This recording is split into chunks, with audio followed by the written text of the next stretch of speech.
In January 2005, the Defense Department recruited service members with interesting careers to be featured in an hour-long documentary. Within 2 weeks, about 2,600 nominations came in. Last week, the 11 selected service members made their on-screen debut. Air Force Master Sergeant John Holzenbach, a Russian linguist and cryptologist, has used his skills in the military in some interesting ways, like finding an apartment for a native Russian speaker in San Antonio and playing Santa in Russian for some children in Maryland. Sergeant Holzenbach and 10 other service members are all part of the Defense Department documentary Today's Military: Extraordinary People, Extraordinary Opportunities.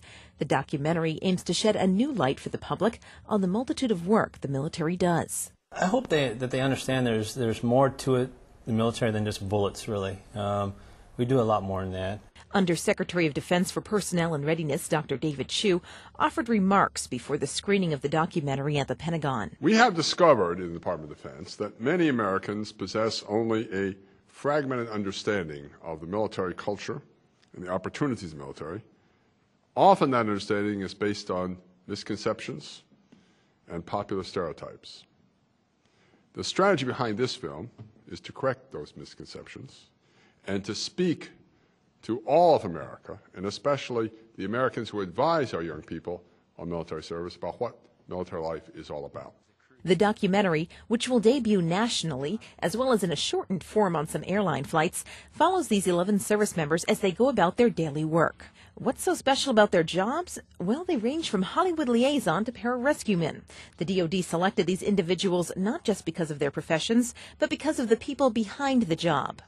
Like Petty Officer First Class William Armstrong, a surfman instructor on Cape Disappointment, Washington, who teaches individuals how to negotiate treacherous surf and conditions to save lives. One of the main reasons why folks in the Coast Guard are attracted to the surf and rescue aspect of it is the ability to be able to go out and help people that are in need, especially the surfman community. You're pretty much the last line. We're the ones that are able to go out and see conditions that nobody else can go into. The documentary film crew traveled to all the locations where the 11 served, going everywhere the service members went. One day we had to go out to an observation point for close air support missions, and in order to get there, it's about a 2.5 to 3 hour ride by Humvee, so no paved roads. Once you get to the general vicinity of the observation point, you have to hike up about 1.5 miles or 1.5 kilometers up the side of a mountain, which is about an 80% grade. So they had to carry all their camera gear and all their sound gear and everything else up this hill. So it was definitely an experience for them, I think. The film crew also tagged along with Captain Vernice Armour, a Cobra pilot with the Marine Corps. When people, particularly those considering the military, see the documentary, Captain Armour just hopes they see the opportunities available. Wouldn't have had a chance to do the things I've done, i.e.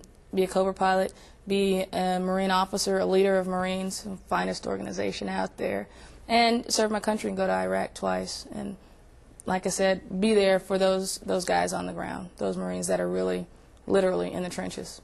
To see segments from the documentary, visit PentagonChannel.mil and click on the Today's Military link. The documentary will broadcast through April across the United States in major markets, including San Francisco, Atlanta, and Washington.